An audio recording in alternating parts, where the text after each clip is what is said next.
almost always the things that trigger us are the things we're struggling with. Okay. So if you're complaining that nobody's listening to you, how good are you at listening? If you complain that nobody values you, how good are you at valuing others? I'm a great believer that we should help people who are struggling with the things that we're struggling with. I think this is the core of service. Like the 12th step of Alcoholics Anonymous is to help another alcoholic.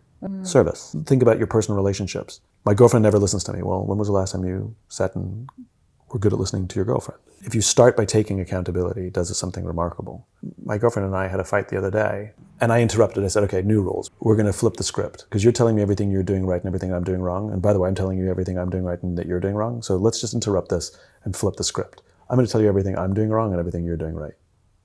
And then I want you to do the same. And we did. I started saying, all right, I got this wrong, and you really nailed this. And then she said that we took turns. And it was absolutely remarkable. Wow.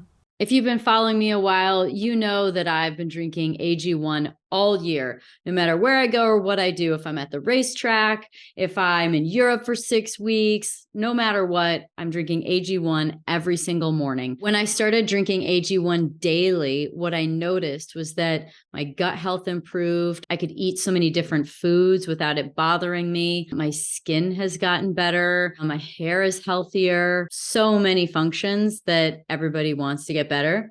Got better. It's so awesome. And I've been bragging about it so much that my friends and my family have also started taking it, and they love it as well. AG1 is the supplement that I trust to support my body's daily needs. And that's why we have been partners for so long. If you want to take ownership of your health, it starts with AG1. Try AG1 and get a free 1-year supply of vitamin D3, K2, plus 5 free AG1 travel packs with your first purchase. Go to drinkag1.com/prettyintense.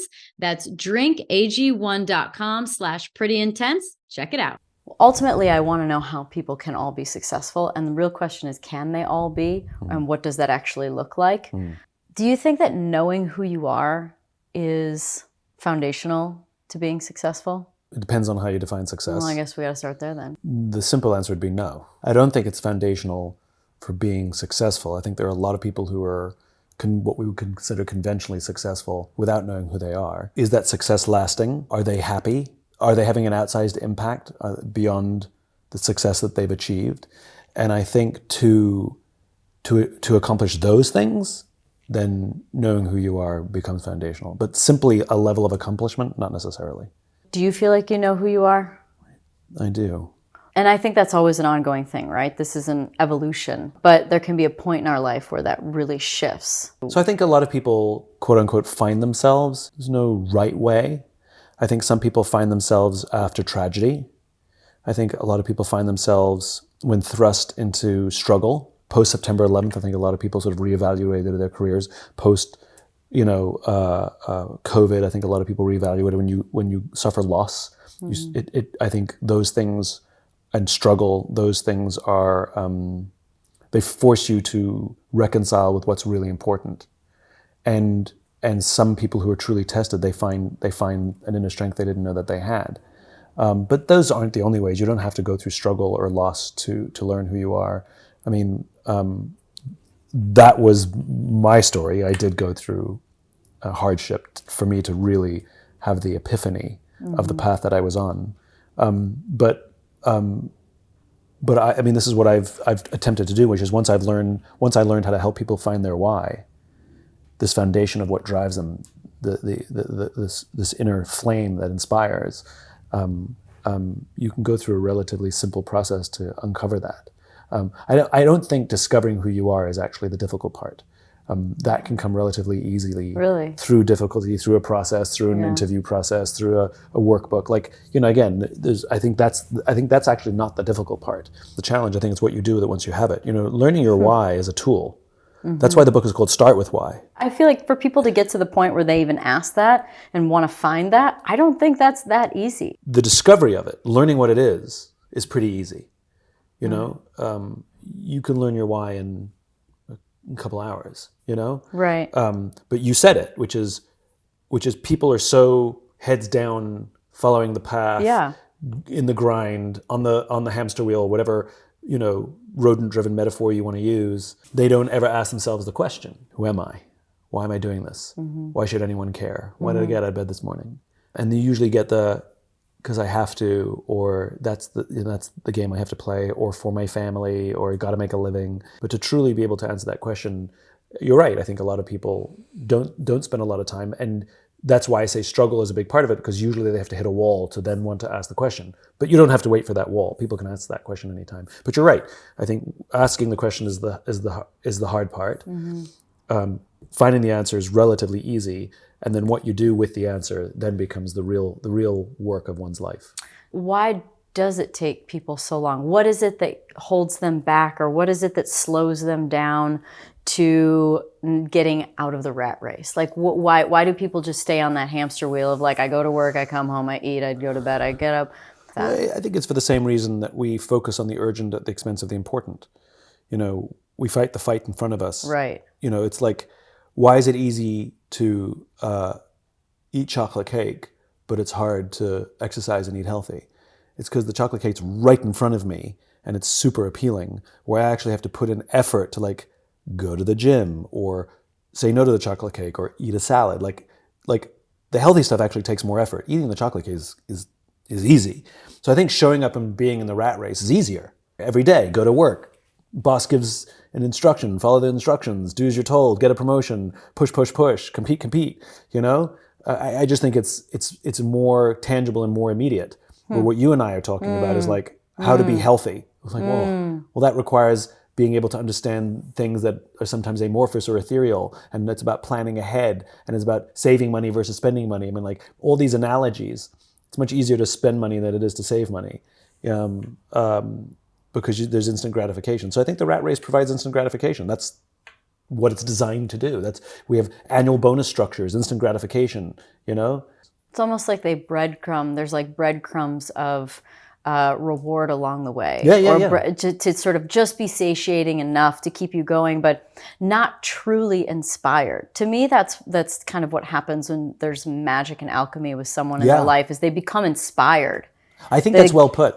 Which is, it's satisfying but not inspiring. Right. It doesn't mean it's bad. Right. I think we often say when somebody's in the rat race that everybody's walking around zombie and depressed. That's not true at all. It can be fun, and I can like my colleagues, and I can enjoy my work, and I can be satisfied with the work that I do and get the money I have. But do I consider myself deeply inspired and fulfilled? No. Do I feel like I'm working for something bigger than myself? No. But who wants to live a life just being satisfied? That's like, how are you? I'm fine. How's work? It's fine. Like, There's nothing, it's fine is perfectly adequate, but it's just fine. The conversation, what I want to figure out is if everyone is really meant to be great, or meant to be inspired, or meant to like get beyond satisfied, or if there's just such a scale of it, there's just such a range of it that it's like... My answers may surprise you, which is I don't believe that. I don't believe that it's not for us to decide how someone else should live their life. I have found for me that starting with why and learning my purpose and trying to build a career and a life based on that purpose has been immensely rewarding for me. And for all those who want that, I work very hard to share ideas and tools that will help them on that journey. But if someone is not interested in it, I've never made any effort to try and convince them. I've happened many times where somebody will say to me, I think you're wrong. I think this is pointless, and I don't think you really understand how the world works. And my answer is, okay, so don't do it. Like, I'm not going to stand here and convince you that I'm right and you're wrong. Like, the decisions you make for your life are right for you. The decisions I've made for my life are right for me. And for other people who are curious about some of the things that I have to share, I'm open and giving and willing to share whatever it is you want to know. And if you think what I have is ridiculous or stupid or naive, that's okay. Like, I'm cool with that too. So I'm not here to tell people they should do something. I try and think of my work as an invitation, which is, if this is something that you find appealing, come on over, and if it's unappealing, then I genuinely want you to find joy in whatever journey you're on. And if you change your mind later, I'll still be here. With the work that you do, the inspiration that you create, through experience and awareness, what do you hope that people learn from you? It's a good question. What do I hope they learn from me? Are you trying to teach is maybe the first question. What are Yeah, I know. Right, you're trying to. I'm a preacher, absolutely. Yeah. So yeah, what for is- sure, I'm sharing a gospel. I mean, what I hope they learn from me, at the core, is not actually purpose. At the core, it's cooperation. At the core of all of my work is it's not about you. You know, and I'm very fond of saying that there's an entire section in the bookshop called self-help, but there's no section in the bookshop called help others. And if you look, so true. And if you look at anybody who ever accomplished anything in this world of any kind of value whatsoever, even if it's selfish, right? They didn't do it alone. Right. No, right. None of us. Nothing that you accomplished in your life did you do alone. Right. Nothing that I've accomplished in my life I do alone. And when people start telling you what they did to be successful, I mean, I think that's the worst place to start. Like, let me tell you what I couldn't have done without love, support, and people taking bets on me, you know? I think my work is fundamentally about how do you show up for other people. My work is fundamentally about service. And all of my work, whether it's Start With Why or Leaders Eat Last or The Infinite Game or any other idea I put out in any sort of other media, not just books, fundamentally what you'll find is the common thread is about service. And it's why I'm attracted and drawn to people of service. Why is it that there's a need for that? You'd think that in a planet of 8 billion people, we understand we don't do it alone, but what is it about someone's personality that makes them not in the mode of cooperation or service with others? We get the behavior we reward, right? And I think that if you look at the incentive structures, whether it's bonus packages, whether it's how we reward people with our fame and adoration and who we follow, who we look up to, we've over-indexed, I think, as a nation, the rugged individual, the Marlboro Man, you know, that we've heroized individuals, you know, and CEOs and celebrities. We started to see this pattern really, really expedite, you know, this sort of me before we. It's probably started in the late 70s, but really gained momentum in the 80s and 90s, where we started to see changes in business. For example, Jack Welch, the CEO of GE, was really the poster child for like short-termism and pitting your people against each other and individual rewards. Remember, if you go back to the Second World War, there were more young men who committed suicide because they didn't get drafted Really? than those who did. Yes. That the call to service was so powerful that not getting called to serve was more traumatic. It's not like these things happen overnight. You know, all these young men come back from the Second World War. They've lived through the Great Depression. They've lived through the Second World War. And they realize when they've come back from war that they've really had their youth stolen from them. And they've either struggled or given their lives to things bigger than themselves. And legitimately they come back and say, what about me? And so the 1950s, you start to see this very slow transition of people hunkering down and starting to, and we see household incomes and household wealth in the United States skyrocket. And then you get to the 1960s and you sort of have the hippie movement in the United States. Well, you have to remember, you can't have a hippie movement without wealthy parents, right? Your parents have to be rich for you to not work. Okay. For you to go chill at Woodstock for a week, you need to have you know what I mean? means. You gotta have means, right? So there's no hippie movements in poor nations because you can't afford not to work. Right. You know, you can't afford to drop out, right? So we're starting to see what happens when household incomes go up. And then you start to see by the time the 1970s show up and you have economists like Milton Friedman who theorize that the purpose of work is simply to maximize profit within the bounds of the rules. No mention of ethics or service or contribution. And we start to see a redefining of business. And you know, there were no such thing as mass layoffs to balance the books prior to the 1980s. It actually didn't exist, right? Existentially, sure, like our company's going bankrupt, we have to have layoffs, absolutely. But there was no such thing as we're announcing a round of layoffs because we missed our arbitrary projections. Like we're profitable, but not as profitable as we promised, so you lose your job. That did not exist in the United States prior to the 1980s. And so we start to see this rise of selfishness, putting the company before the economy, putting the company, my individual performance. We see the rise of selfish incentive structures where we now compensate professional executives based on the price of the stock price, not how well the company is doing. Think about that for a second. You don't get a bonus based on how well the company's doing. You get a bonus based on how good the stock price is. So, for example, if the company announces... They were similar. If the company announces huge investment in R&D, in research and development, Oh, then the bottom line. the stock price often goes down. Yeah. Right? Now, that's a very good investment in the future. That is right for the company. Right, that's a long term. Right? So That's everybody's working short term instead of long term. Exactly. But start shortening and shortening our sort of... Exactly. And when the company announces mass layoffs, the stock price goes up. Right? Right. That's screwed up. Right. This is... Right? So you start to see a shortening of time horizons and an exaggeration of me before we. And so this is the very long-winded answer to your question, why, it's embarrassing that I have a career. There should be no demand for my work. Here I'm talking about service, cooperation, trust. Like there should be... It should be like more foundational morals that we don't have. You shouldn't have to say it. It should be assumed. I shouldn't have a career, Well, but the fact that my work resonates with people is because they feel like something's missing or there's a demand for this stuff. Exactly. So we can commiserate and say, oh, woe is us that we found ourselves. This is the hand we're dealt. Like, this is where we are. This is where we find ourselves. It is what it is. Let's focus on where we're going and how to reverse the trend that we're on. In my opinion, these things kind of just keep coming full circle. Like I have this idea, this sort of Pollyanna idea, how it's like, we just need to get away and start over and start a commune and get all your friends and have a great time and everything's kosher and everything is happy, and then everybody will want to come, and then it'll get really popular, and then there'll be a lot of people, and then all of a sudden you're going to need some rules probably, and then you might need someone to like be in charge, and then a couple more people, and all of a sudden you end up with some sort of like somewhat like a government again, and then like it just starts all over again. And so where's this loop? Is this loop coming back around? Do we come back around to the 30s, 20s, and 30s when cooperation was normal? Because I'm assuming that's what you're saying. 30s.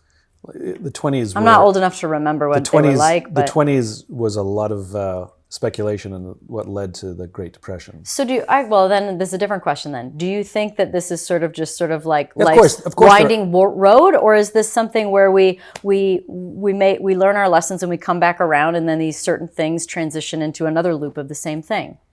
Does that make sense? The answer is both, right? Of course these things are cyclical because people are idiots, and like we have short memories, we can't remember.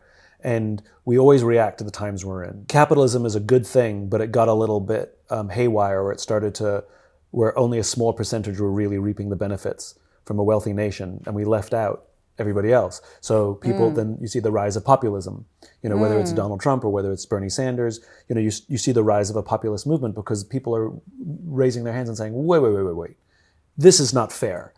What Adam Smith envisioned with capitalism and the sharing of the wealth of a nation was supposed to benefit everyone, but it seems to only be benefiting a few. I'm against that. And so there's corrections. And when, nature abhors a vacuum, nature abhors imbalance. And so whenever you reach a point of imbalance, there's a correction. So it's not so that it's quote unquote naturally a cycle. It's usually what happens is you're on a path, you lose sight of the plot, you become too invested in whatever the short-term thing is, and it gets out of balance. And then there's a correction. And then it swings too far the other way, and then there's a correction. It swings too far this way, and there's a correction. And so, yes, it's cyclical in the sense that, we never know what right is, and it's the frailty of human beings. We're greedy, we're ambitious, we're close-minded, we're short-sighted.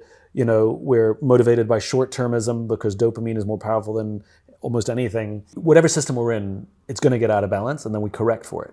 And so this is what you're calling the pendulum, right? But to simply sit back and say, oh, it's just a cycle, just wait. Because we can have influence as to how long and how violent the correction is. If you wait too long, you're going to have violent corrections. That's what revolutions are, right? You've waited too long, the system is so out of balance that it gets more aggressive. Do you think that's where we're at?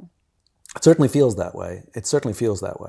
And so I think for what did Edmund Burke say? All that is required for evil to triumph is for good men to do nothing. And so if you're going to do the whole it's just a cycle thing, then it could be worse before it gets better. And I think that's where responsibility sets in. I think to fall back on cycles is to just call things a cycle is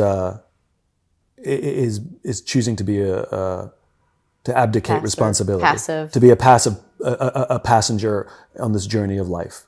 And I would rather be an active participant and see things get better sooner rather than simply wait and go through why should we have to go through a Second World War for things to get better? Like, we could have acted sooner and avoided the war. Like things did get better, but my God, there was a lot of death and destruction to get that. And I think we have responsibilities to diminish the amount of damage that takes place for it to get better. How does the shift actually happen then? Change starts at home, right? I think we're all good at screaming and yelling who should be changing. You know, we hate our politicians, we hate our businesses, we hate this person, we hate that person, we blame everybody else. And though that may be true, that's not going to change anything. Nobody ever changed their behavior because they were yelled at, you know? Like nobody ever read a comment in their Instagram and be like, you know what, you're right. I am going to completely change my point of view because of your comment. Thank you for that. Like said no one ever, right? Or when you're screaming in somebody's face about who, you know, what you think about them and what you think they are. Nobody ever said, good point, right? I think change starts at home. I think you know, if you think somebody else is a bad listener, why don't you practice listening? If you think somebody's closed-minded, why don't you practice an open mind? You mean by at home, you mean within yourself? Within your sphere of influence. Take self-awareness, and that is not super common. No. So I think the distractions self-awareness, of the world, service, and when I say starting at home, meaning impact the things that you can actually impact. You know, like your own community, your family, your own small world. All of us have relatively small worlds. Yeah. You know, we've got our friends, we've got our family. You see the same old people all the time. You see the same people every day. Places, you know, places. We interact with the barista on the, you know, every now and then. Right. Like, you know, our world is the people that you know, your kids' teachers, you know, some colleagues at work. That's our world. And most of us, no matter how successful somebody is, our worlds are relatively similar in scope and size, right? So I think that change starts at home. Like, be nice to the barista. Like, be curious about somebody's point of view if it's different than yours. Learn to listen. Learn to give and receive feedback. You know, et cetera, et cetera. And what we start to see is that our politicians and our businesses will reflect us, as I think they do. They are a reflection of us. So if we change ourselves, if enough of us commit to that, the ripples, just like it went the other way. Like we became selfish, and now we live in a selfish world. How important do you think it is? We're talking about, okay, go be nice to this person, be more patient here. How much of that is actually starts with not necessarily doing it for someone outside of yourself, but for yourself? Be nice to yourself. Like, look in the mirror and say something nice to yourself. Stop being so judgmental of yourself. Yeah. Like the actual reverse self-practice, like of the inward practice. Yeah. And that, because in my own experience, I find that the more I do that for myself, it's only then that I can do it for someone else. Yeah, I think there's some truth to that. I don't think it's the only route, but I definitely think it's a more efficient and I think it's I was a total dick to everyone until I started actually looking at. No, I'm just kidding. I mean, I just really think that until you meet my friend, yourself. Yeah, my friend Rick says you have to practice forgiveness, but you'll struggle to forgive others until you can forgive yourself. Yeah, that's what I'm saying. It's like a reflection, and that's why when we look in our world, it's our world showing us us. We're trying. It's to say, like, turn the mirror around. You're looking at people. You're seeing something about yourself. When you see someone that is acting a certain way and like you're judging it, like I always use this example, but you know, somebody's lazy in the past, I've always judged that because I would never allow myself to be lazy. And then as soon as you should try it sometime. And then as soon as I don't even use the word anymore. Now, as soon as I feel like I need to be lazy, it's now resting. It's like, now I need rest. Like I need to recoup. I need to recover. I need to re-energize. Yep. And so I do it for myself. So now when I see someone else doing something that I would have otherwise called lazy before, I don't see it the same, but it only came from me doing it for myself. Yeah, I think there's truth to that, which is, you know, there's a great paradox about being a human, right? Which is every moment of every day, we are both individuals and members of groups. So I am me today, but I'm also a team member, a brother, an uncle, a friend, a member of a church, a member of a community, a member of a team, a member of, like, we are every moment of every day, we're both individuals and members of groups, which means every day we're faced with little and sometimes big decisions. Do I put myself first at the expense of the group, or do I put the group first at the expense of me? And the answer is yes. And it's a debate. Some people will say, no, you always put yourself first because if you're not taken care of, you can't be there for the group. Yeah. And there's another school of thought that says, no, you always put the group first because until you take care of them, they won't be there to take care of you. And the answer is it's a paradox. Yeah. It's difficult. And this is the paradox of being human. And so, yes, we do have to do work and start on ourselves. And you also have to pay attention and worry about others. Which one goes first? It doesn't matter. It just yes is the answer. It's not either or, it's and. And so the schools of thought are irrelevant. You're going to have to do both. And sometimes they compete. That's the hard part. It's like my team really needs me, but I'm really tired. Right. What do I do? Right. Do I let them down or do I let myself down? What do I do? What do I do? Well, what do you do when you do that? Because inevitably it's going to come up in your life where it's out of balance. Yeah. I actually don't believe there's ever actual balance. No. I think there's. But this is what we're saying about there cycles. can be macro balance. This is what we're saying about cycles. Right, which is exactly. It's never in the middle. Exactly. It's always like, you're just catching. You're just constantly catching. And so it cycles one way and it goes back the other way. Exactly. Exactly. And the goal is not to have it tip so far that it does so much damage before we correct it. The goal is to try and keep it sort of, trying to be around the middle.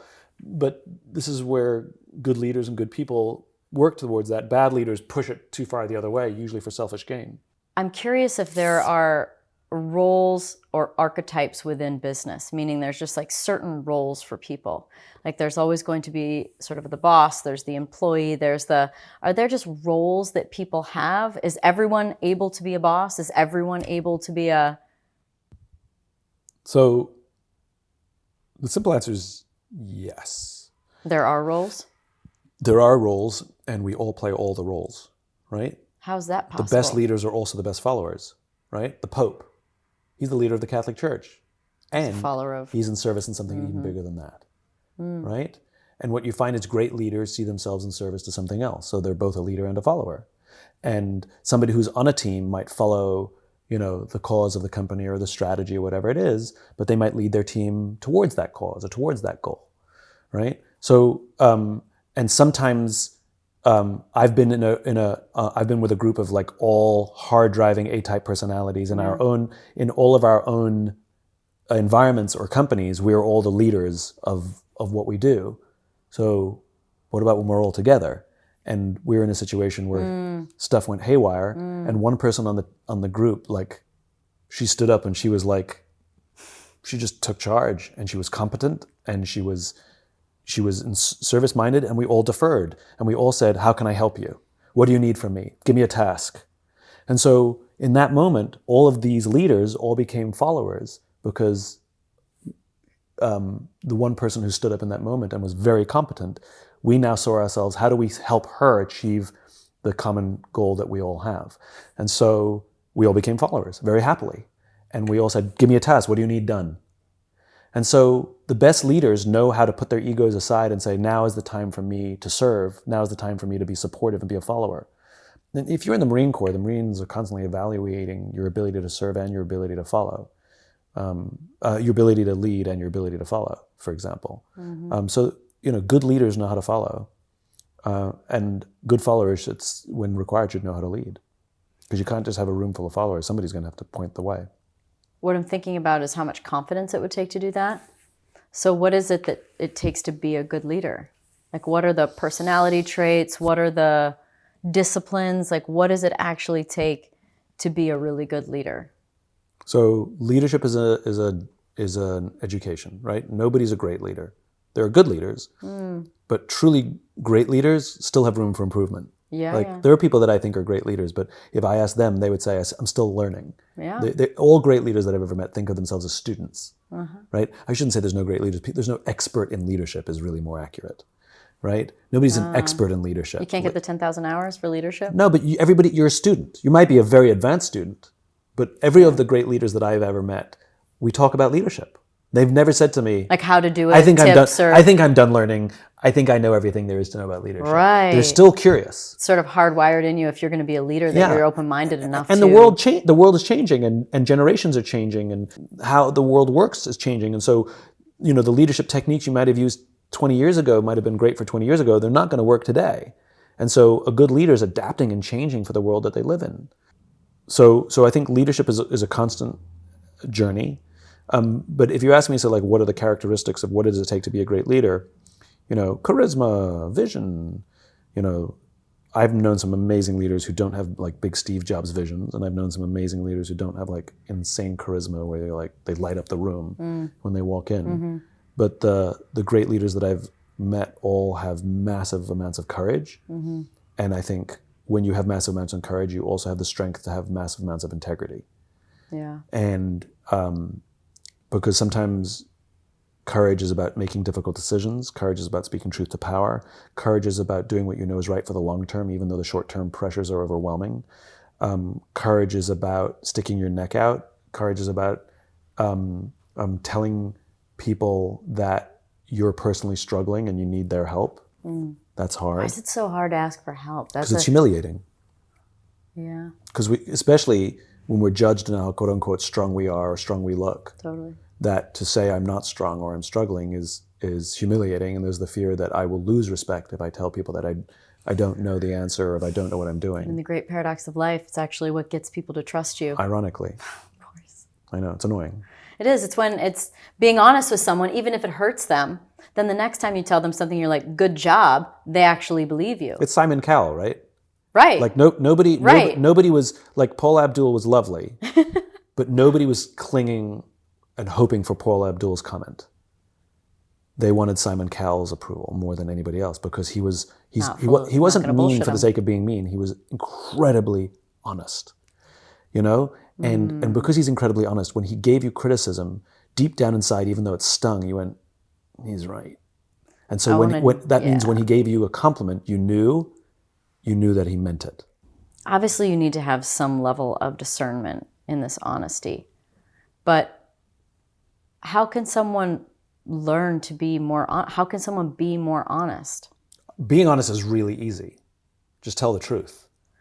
Right? That's all that honesty is. It's just telling the truth. That's all it is to yourself or to others. Such a hard time because they don't want to hurt someone's feelings. Of course, being honest is... Because hurting their feelings hurts theirs. It's actually, the truth is like, usually people don't do it because they actually hurt more. They're like, I don't want the pain because I know you're going to feel bad and I'm going to feel that. So honesty doesn't have to be brutal.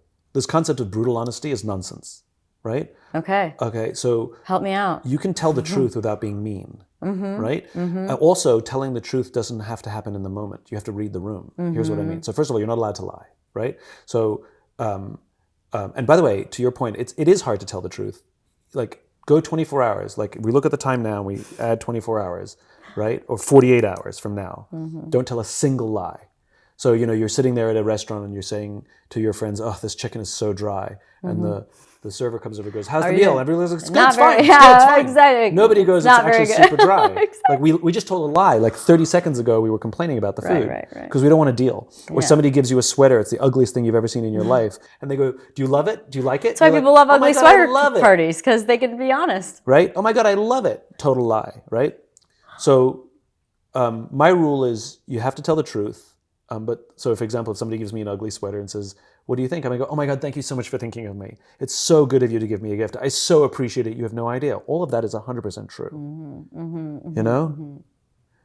But I don't have to say this is the ugliest thing I've ever seen. That's just mean. Yeah. Like there's nothing, it doesn't have to be brutal. It just has to be true. Right? But one of the big lessons I learned was human beings are sensitive and we have to read the room a little bit. Right? So, for example, I went to see a friend of mine's play in New York, and it was easily one of the worst things I've ever seen in my life. And if my friend weren't in it, I would have left. It was awful. There was no redeeming qualities about it whatsoever. And at the end of the play, I was waiting in the foyer, I was waiting in the lobby of the theater, and she came out to say hi to friends and family, and she's still in costume and makeup, and her adrenaline is still jacked up. And she comes up to me, and she knows I'm an honest broker, and she says, what'd you think? And now is not the time or place to have an honest assessment. It's just not the time or place. And even though I always want to be honest, that question should not be answered right now.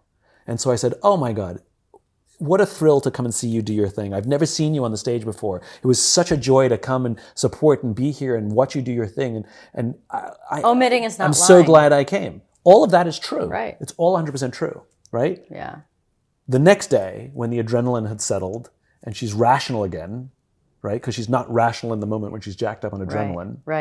Right? If I had given her an honest assessment, I would have got punched in the face, right? So the next day, I called her up and said, hey, can I talk to you about what I thought about the play? She goes, absolutely. And I told her what I thought. And we had a really nice, honest conversation about it, and she agreed with a lot of the stuff, and we talked it through. And it wasn't, but the point is, I answered her question, but I didn't have to answer it in that moment, right? And so we do this in our personal relationships, right? Which is when somebody's in an emotional state, happy, sad, angry, frustrated, right? And we correct the facts of their argument. No, don't be an idiot. that now is the time to hold space. Now is the time to let them vent. Tomorrow you can say, can I just follow up on something we talked about yesterday that's not sitting with me? Then you can talk about the facts when someone's in a more rational mindset, right? But we're all like that. How does someone that's, let's just do business as an example. How does an employee open up this line of communication of honesty with, let's say, a boss or a superior of sorts, and make it safe? And how does a boss or a superior get honest feedback? Like, what are circumstances that could be put in place that would be comfortable enough for the receiver and the giver in both of those scenarios? Okay, so there is an expectation that the person in the leadership position should have more responsibility, right? So I expect the person in the leadership position to be working on themselves and their skills to be able to know how to do some of these things. So for example, if you want to create an environment where people can give you honest assessment, well, if they come and give you some difficult feedback, don't be defensive and don't shit on them when they give it to you. Be grateful and ask for more, right? So if you create an incentive structure where people are recognized and rewarded and thanked for the honest assessments, you're going to get honest assessments. If you're defensive and dismiss people and brush people aside or attack them for attacking you, well, you're going to shut it down right there. So I do have a higher standard for people in a leadership position, to learn how to listen, to learn how to hold space, to learn how to adjust their feedback style for somebody. So for example, I like blunt feedback. Like, don't give me a frickin' free feedback sandwich. Or tell me something nice, tell me something difficult, tell something nice. Please just get to the point and tell me what I need to fix. I'm fine with it. And so what I very often do, like most people, is we tend to give feedback the way we like to receive it. Exactly. Right? Exactly. So some people who like it sugar-coated, they give me the sugar-coating. Exactly. I can't stand it, right? I can't stand it. So, but the problem is not everybody wants blunt feedback, right? So we have to learn to adapt our style of giving feedback to the way somebody else can hear it, not for the way we like to get it, right? That takes work. I expect leaders to be able to adapt and learn the different styles of giving feedback. Is that a patient process where you observe how they act so you can mirror them? You can also just ask. Okay, yeah. I mean, I did that with somebody on my team. I'm like, look, every time I try and give you feedback, we end up fighting. It's clearly not working. So let me hit the reset button. Can you tell me how you like to receive feedback? And she was just very honest. She's like, yes, I get very tense when somebody gives me feedback. I need to be prepared that it's coming. So we can either schedule the time so I know it's coming, or if you just ask me, like, is this a good time to give you some blunt and honest feedback? And then I'll say, yes, I'm prepared. And what amazing thing happened was once I followed her system that she asked for, I could be really blunt and really hypercritical, and she could take it incredibly well. But I just had to schedule it or make a little preparation for it. Know when and where. And it worked great. But I asked her. Like if somebody asks me, how can I give you feedback? I'm like, just give it to me. I'll just tell them. So most people know how they like to receive it. And if they don't, they say, I'm not really sure. Can we try a few different ways until I find out what resonates with me? And you make it it's a team effort. It becomes pretty obvious. Now, the other question is what if somebody in a leadership position doesn't have these skills, doesn't know how to create an environment, doesn't know how to listen, doesn't know how to receive feedback, etc.? Then what do? That's a more common and also more difficult scenario. Well, in those cases, there actually are techniques to have an effective confrontation with somebody who may or may not be equipped to hear it, to hear the feedback. There are multiple techniques. Here's one that I like. It's not the only one, but it's one that I like. There's a mnemonic to help remember. It's called FBI. Easy to remember, right? Feelings, behavior, impact. The order doesn't matter, but you have to have all three, right? And we've gamed it out with ones and twos and it doesn't work. You have to have all three. The order doesn't matter. So for example, you say a specific feeling you have, happy, sad, angry, do better than happy, sad, angry, right? A specific feeling you have that's better than happy, sad, angry. The behavior that they did that made you feel that way, and then the impact that it'll probably have if that behavior continues. And don't do generic things, like you're always late to meetings as the behavior, right? Because then they'll tell you the one time they weren't, and now what? Now you're in defense. Pick the most recent one or the most egregious one. Even though there's 12 examples, always be specific. So I might say to you, for example, let's say you're always late. Like whenever you and I make a plan, you're always late. And I'm not gonna come to you like, Danica, you're always late, okay? I'm gonna say, on Thursday when we got together, you showed up an hour late. And it makes me feel very unseen, like you don't care for me when you showed up an hour late. My fear is that if you always show up an hour late for everything that we do, I'm going to completely disengage with you because I'm never going to feel like I matter. And that's the behavior. That's the potential impact. Impact. The behavior was you show up late. Yeah. How I feel is unseen. Feelings is how it was. And the impact is I'm eventually going to completely disengage from you if the behavior continues. Right. So you can't fight about, oh, I don't always do that, because I'm only talking about one. And if you say, that's not true, in other words, you devalue my feelings. Yeah. What you do is you repeat the whole statement and say, I hear you, but I need you to understand that when you showed up an hour late, this is how I felt. You're wrong. I'm just telling you how I felt. And when you showed up, and you just keep going through it, and what the technique is designed to do is make the other person take accountability for their actions. And it's a very, very good technique. It's not the only one, but it's a really good one. And it does take practice. And if you're going to use it, make sure that you are rehearsed. In other words, you know your confrontation statement. You're very clear on the behavior. You're very clear on the specific example. You're very clear on the feelings you have, and you're very clear on the potential impact if the behavior continues, because they might get defensive. They might attack you. They might point out something that you did wrong. Well, you were late on Thursday, right? And you can say, I'm happy to talk about that later, but right now I want to talk about this one thing. So you have to be prepared to always go back to center if they get defensive and attempt to sidetrack it or talk about something else. So that's why you have to be prepared. Accountability is, if there's one thing in my life I feel like the most proud of that I've come so far is accountability. What kind of environment, and I do speaking engagements myself, and I'll talk about the team atmosphere and how, there's so much more benefit when people give each other credit and they take accountability for the things that they do wrong. And so what kind of environment is needed where someone can be accountable for their actions and have that accountability, which I think leads to, it's sort of conducive of, it's implying trust, which then is more honesty, which is then more, there's such a good ripple effect from that. So accountability requires risk, right? I screwed up, right? It's hard to say. Right. The easiest way to shortcut to accountability is for a leader to create an environment in which accountability is rewarded, right? So like one of my favorite leaders, a woman named Lori Robinson, when she retired from the Air Force, she was the most senior female officer in the history of the United States military. And whenever she would take command, she would always tell her people, there's nothing you can break that I can't help fix. In other words, I got your back, so just tell me what went wrong. I had a boss named Peter Intomaggio, one of the best bosses I ever had, who demanded total accountability.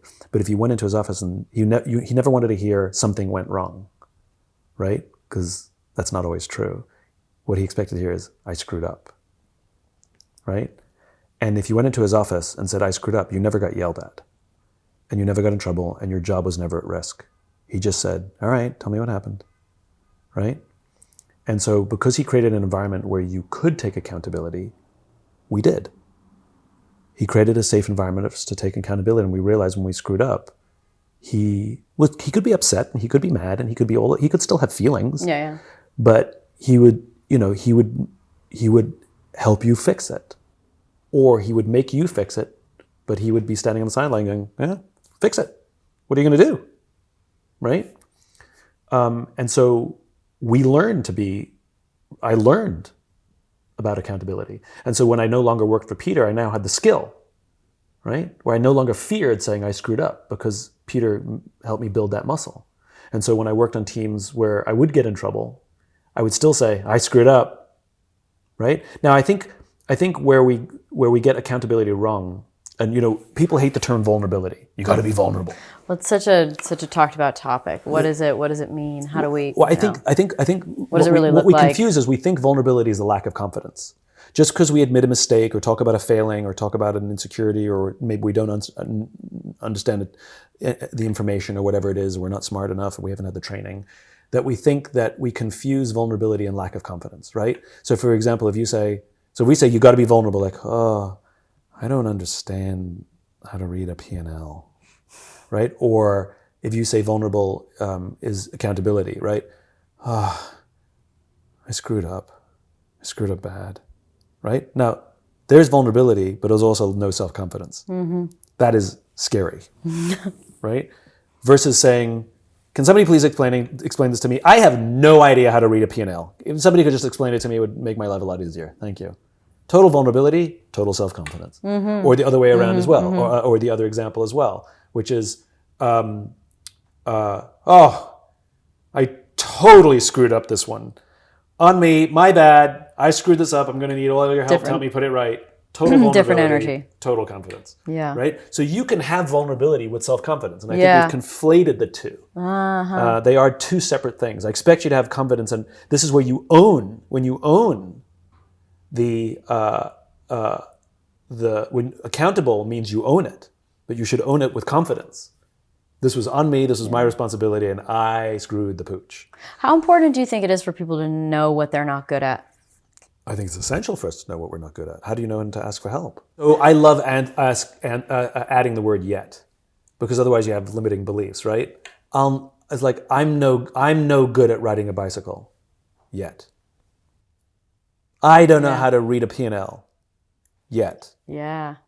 That's what I said before I started my winery. I was like, oh, this seems like a good idea as I drank wine at 10 a.m. overlooking the valley. And I was like, but I don't have $50 million yet. Can I just say to you that when you're drinking wine at 10 a.m., you're probably an alcoholic? It's acceptable in Napa Valley. Okay, so it's a community of alcoholics. It's alcoholics without the anonymous. It's only when it's wine season. You shouldn't be drinking alcohol at It's 10 totally a.m. acceptable to be at a wine tasting at 10 a.m. I mean, sure. I usually follow it up with, when I'm drinking wine at 10 a.m., which is totally acceptable. Right. It was. There was quiches and fruit. It was for breakfast. But the yet, it's that reminds me of that. It really does. Yeah. How you just have to have some vision for it. Well, as soon as you add yet, you allow for possibility. Is that natural for people, or do you have to teach yourself how to do that? All this stuff is learned. This is the thing that I think is really funny. What can't be learned? What do you think can't be learned? Is that does anything exist that can't be learned? Yeah, I don't think, for sure. I think you can mitigate and delegate. You can't learn it. Like, nobody's good at everything. If we were, then we wouldn't need each other. Community. So, I think one of the things you can learn are the things that you'll probably never be good at, right? Like,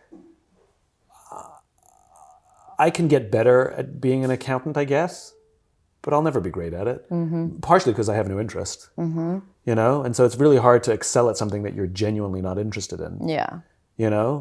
Why would I force myself to do that? Because even if I put in all the effort and all the work, at most I'll be mediocre versus somebody who's got an absolute passion for it. They're always going to outperform me. Right. So if you have no love for something, you can still learn to be better at it. If you have to, you can learn to delegate. You can learn to ask for help. You can learn for somebody to join your team who's really good at that you're not good at.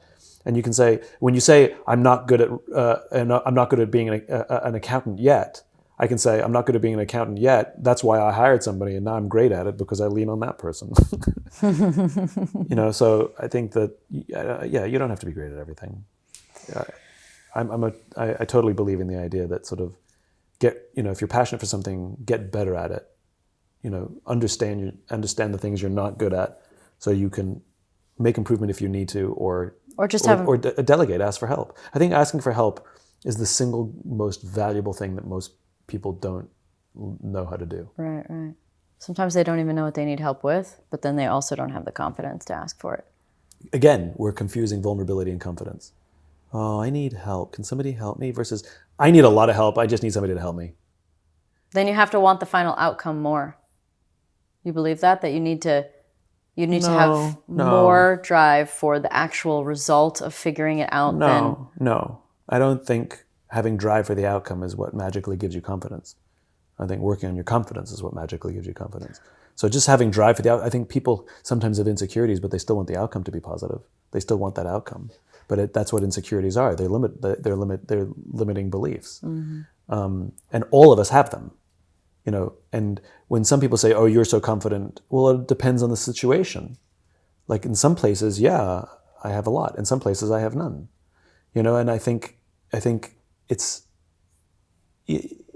about learning our value and learning what we can contribute. And again, I'm going to sound like a broken record, but the single greatest lesson any human being can learn is to ask for help and accept it when it's offered. I have this theory with people that a lot of times they get themselves fired from positions, any position, a relationship, a job.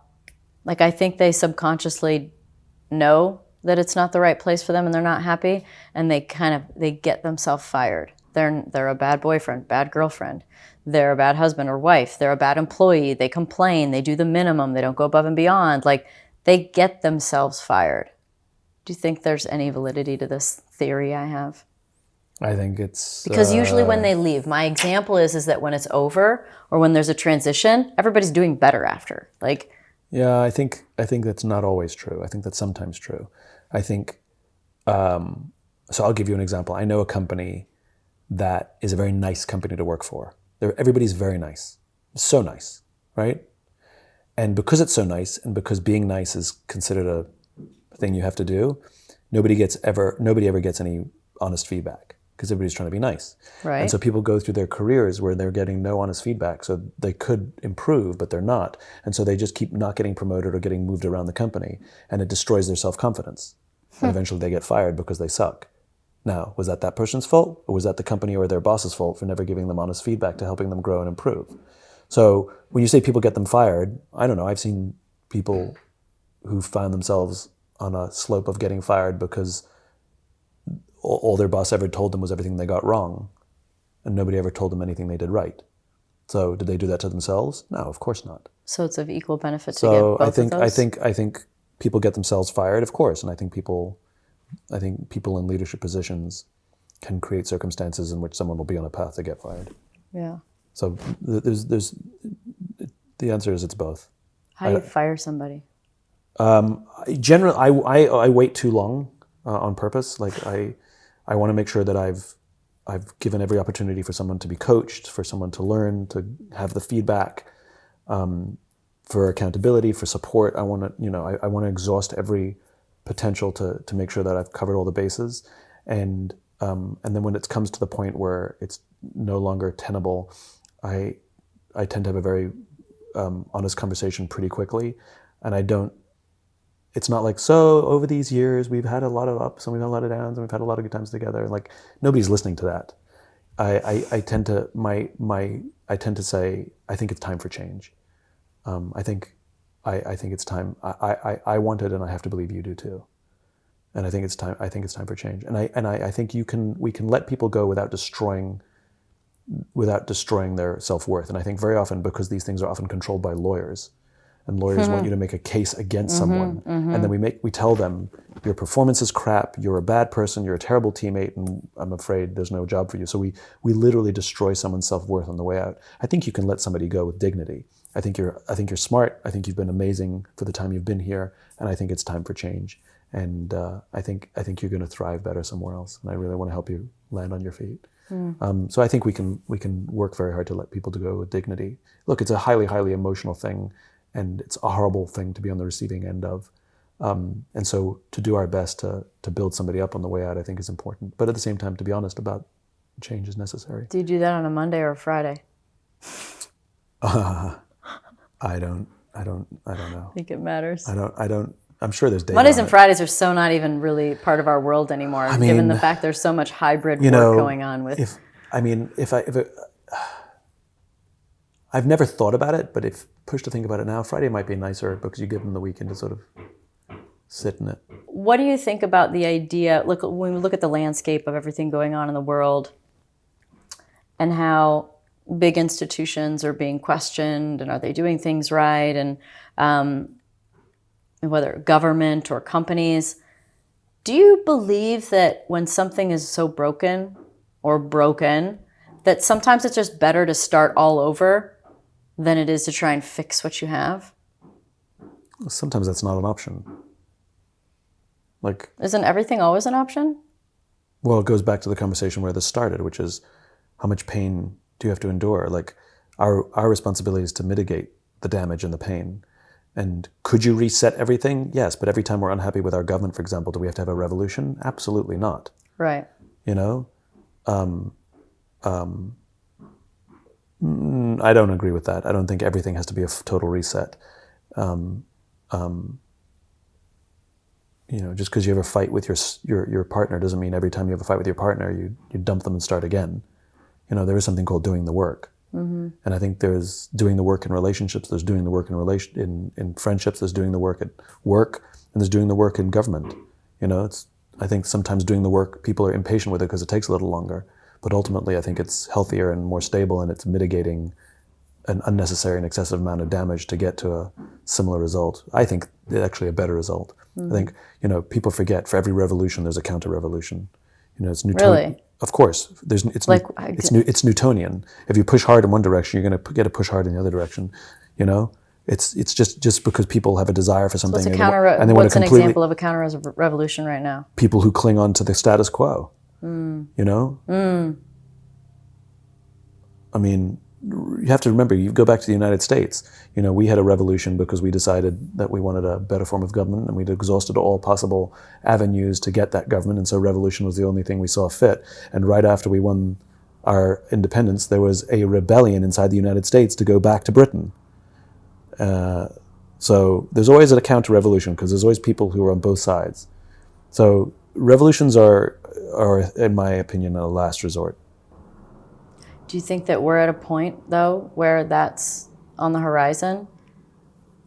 I think it goes back to what you said, which is you can wait for the natural cycle of things and for things to get so out of balance that it becomes inevitable, or we can interrupt that cycle and make it that it's not inevitable. So do I think it's inevitable? No. I think we have agency. Right. We have control over our destinies. And to simply stand on the sidelines and say it's coming and just wait for it to come, I think is verging on irresponsible. So what are these personal self-development practices that we can do to get to the point where we have comfort with honesty, with confidence and honesty, with knowing who we are? Like, what are the things that you've done that help you really stay centered or know when to slow down just before you speed back up again into work and doing things? Like, what do you do? Is there therapy? What modalities are used to develop yourself into a human so that we don't have to get to a revolution? Because it's all like it starts with us, I think, and at home. So what are those home things other than just, I'm talking about like real personal ones, not just to outwardly be nice, but what else can you do? I think that almost always the things that trigger us are the things we're struggling with. Okay. So if you're complaining that nobody's listening to you, how good are you at listening? If you complain that nobody values you, how good are you at valuing others? You know, I'm a great believer that we should help people who are struggling with the things that we're struggling with. And I think this is the core of service. You know, like the 12th step of Alcoholics Anonymous is to help another alcoholic. Service. You know, think about your personal relationships. You know, my girlfriend never listens to me. Well, when was the last time you sat and were good at listening to your girlfriend? You know? She never takes responsibility. Well, when was the last time you took responsibility? You know, and if you start by taking accountability, it does something remarkable. Actually, my girlfriend and I had a fight the other day, and, you know, in very typical fashion, you know, we're digging up dirt from the past, or you did this as evidence of, you know, whatever we're trying to say. We all do the same. And it was, obviously it's going nowhere. And I interrupted. I said, okay, new rules. New rules, right? We're going to flip the script, because you're telling me everything you're doing right and everything I'm doing wrong. And by the way, I'm telling you everything I'm doing right and that you're doing wrong. So let's just interrupt this and flip the script. I'm going to tell you everything I'm doing wrong and everything you're doing right. And then I want you to do the same. And we did. I started saying, all right, I got this wrong, and you really nailed this. And then she said that we took turns. And it was absolutely remarkable. Wow. And I think flipping the script is a big one. You know, another time we had an argument, same thing. It wasn't going anywhere. And so I interrupted and said, okay, stop. We're blaming each other for things we've done in the past. And we both did those things, by the way. Neither of us showed up as our best. We did do those things. But how many times are we going to use it as evidence against each other? I said, so we're going to go through forgiveness exercise. I'm not going to ask for your forgiveness, and I'm not going to give you my forgiveness. The thing we're going to do first is forgive ourselves. So I'm going to forgive myself for something I did to you. Then you're going to forgive yourself for something you did to me. And once we're exhausted the self-forgiveness, then we're going to forgive each other. And we stopped, and we did. And I forgave myself for stuff that I absolutely did and said, and she forgave herself for things she said and did, and then we forgave each other. And in that moment, you realize, if that ever comes up in the future, you can't bring it up in the future because you already forgave me. But I think I'm a great believer in interrupting and taking accountability. And so when you ask, what do we need to do? We need to start doing the things we're demanding of others. Do you think that our intimate personal relationships at home, do you think that that can be separate from the integrity and the person that you are at work with other people? Meaning, do you think that the way that you act at home, let's say you're a cheater, are you asking how somebody conducts their personal life? Is it representative of what kind of leader they are? Yep. No. No? No. I mean, long is the list of great leaders who cheated on their significant others. Long. Does that invalidate all of them being great leaders, or does it just make them really shitty spouses? I mean, human beings are messy and complicated. And none of us want to be judged by the worst thing we've ever done and have all of our work invalidated by something we did somewhere else. Now, should we be working to be better partners to our loved ones? Yes. Does that invalidate the work you've done as a leader? No. But it goes the other way around. If you're a screw up at work, does that make you a bad spouse? No. But maybe you want to fix that stuff too if you're a bad leader. And so we should be working on ourselves everywhere. I would hope that those people do that heavy lifting and do that hard work and have those conversations with their spouses. But if we're going to invalidate the work of a lot of the leaders in our lives, for how they conducted their personal lives, I don't think there'd be any leaders left. No one in the history books. No one's left. What do you think is the most... Because there's some great leaders who were bad parents, never around for their kids. Well, the balance thing, right? The balance thing is you can't get it right. Micro scale, it's like he's going to be off, man. Yeah. What do you think is the most hopeful and optimistic aspects about human beings that are conducive for our kind to exist on this planet for a long time to come, and there not to be a revolution? Like, what is it that is like, people have this inside of them, and that's what makes us amazing, and that's why we can find our way out of problems? We all have a very childlike desire to feel seen and heard and understood. And so many of the things that we do, whether we lash out or speak out or whatever it is, it's sometimes because we just feel ignored. And if someone were to give us the time and attention to make us feel seen and heard and understood, it's amazing how open and willing we are to see and hear and understand others. And the leader is the one who goes first. I don't care who goes first. We call you leader because you took the risk to see and hear someone else first.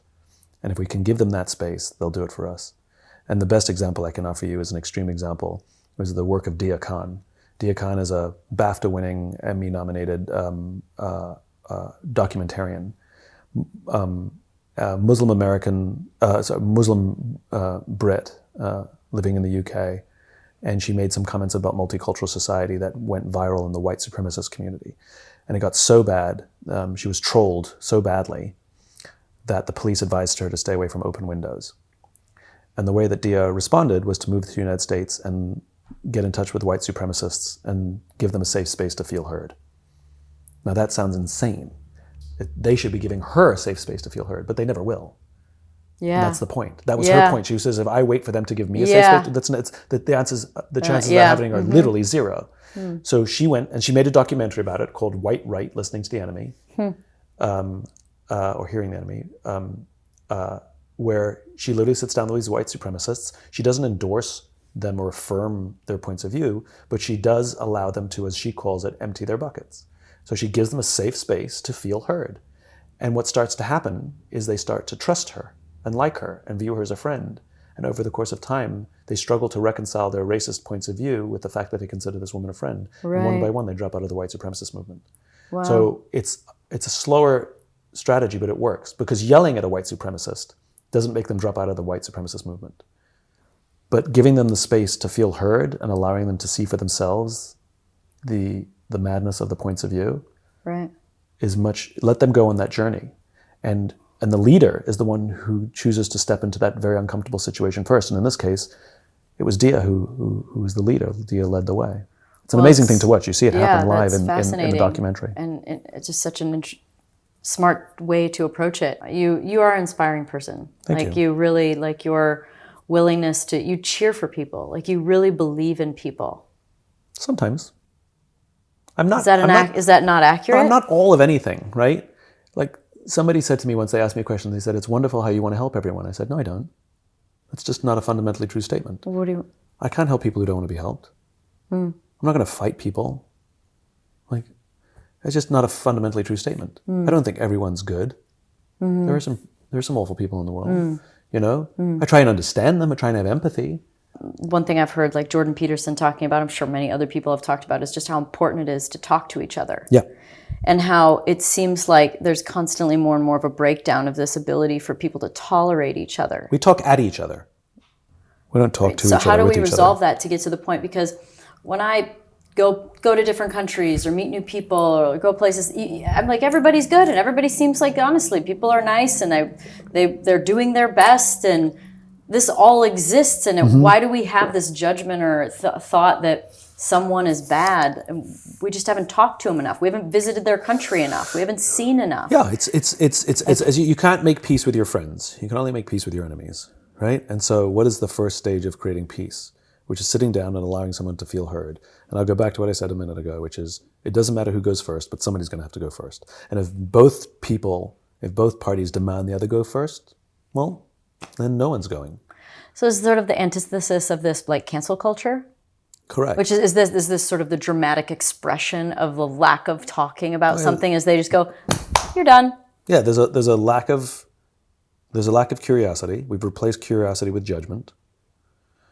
We're quick to judge, and we seem to have disallowed people to be on their journey and allow for redemption. We used to be okay. We used to allow people to make mistakes, sometimes even bad mistakes, and we cheered them on their journey of redemption. And I don't know what has happened over the past 10 or 15 years that we disallow someone to be on a journey of redemption. I mean, we're paralleling a social media time frame. We're paralleling a social media time frame. You know, we're a comment culture. You Right. know, I Hidden behind. I wish people would just not write comments. You know, I don't know what the value very often. No one has ever changed their mind from a comment, an angry comment, no less. You know, I read reviews for my books, right? Sure. I go and read the Amazon I read reviews. comments. I read the reviews. We're human. And when they're constructive, I actually think they're really helpful. When somebody calls me a Neanderthal, that happened. Like your book is stupid and you're a Neanderthal. I'm like, well, what am I supposed to do with that? That's actually right. That's not. Well, what can I do? Like, you're an idiot. This isn't productive. You're an This is idiot. just an asshole comment. Okay, I'm an idiot. Like, but when somebody says, I think you've oversimplified this thing. I think I think you're quick to draw the conclusion here. And whether I agree with them or disagree with them, I can actually listen to that and be like, that's a good point.